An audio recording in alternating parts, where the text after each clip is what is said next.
కేంద్రంలోని ఎన్డీఏ కూటమి ప్రభుత్వంపై కాంగ్రెస్ అగ్రనేత రాహుల్ గాంధీ సంచలన వ్యాఖ్యలు చేశారు. ప్రధాని నరేంద్ర మోదీ నేతృత్వంలోని ఎన్డీఏ కూటమిలో తీవ్ర అసంతృప్తి ఉందని, అంతేగాక ఆ కూటమిలోని కొందరు నేతలు తమతో టచ్లో ఉన్నారని చెప్పారు. ఓ ఇంగ్లీష్ మీడియా సంస్థకిచ్చిన ఇంటర్వ్యూలో రాహుల్ గాంధీ ఈ వ్యాఖ్యలు చేశారు.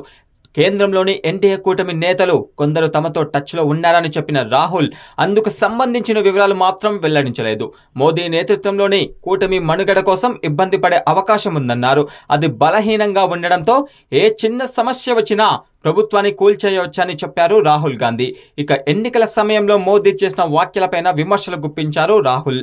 మీరు విద్వేషాన్ని వ్యాప్తి చేసి దాని ఫలితాలను పొంది ఉండొచ్చు, అయితే ఈసారి ఆ ఆలోచనను ప్రజలు తిరస్కరించారు. ఎటువంటి వివక్షలేని పరిస్థితులు ఉంటే విపక్ష ఇండియా కూటమి నిస్సందేహంగా మెజార్టీ దక్కించుకొని ఉండేదని రాహుల్ గాంధీ వ్యాఖ్యానించారు. తమ చేతులు కట్టేసి పరిస్థితుల్లో తాము పోరాడమని, అలాంటి సమయంలో ఏం చేయాలో ప్రజలకు ఖచ్చితంగా తెలుసని అన్నారు రాహుల్ గాంధీ.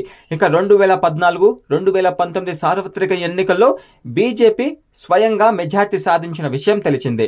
అయితే 2024లో మాత్రం బీజేపీకి కేవలం 272 సీట్లకు 240 సీట్లు మాత్రమే వచ్చాయి. దీంతో ఎన్డీఏ కూటమి పక్షాల మద్దతుతోనే ప్రభుత్వాన్ని ఏర్పాటు చేయాల్సిన పరిస్థితి ఏర్పడింది. ఇక కాంగ్రెస్ పరిస్థితి గతం కంటే ఈ ఎన్నికల్లో మెరుగుపడింది. ఈసారి ఏకంగా 99 స్థానాలు దక్కించుకుంది. ఇక ఇండి కూటమికి 230 సీట్లకు వచ్చాయి.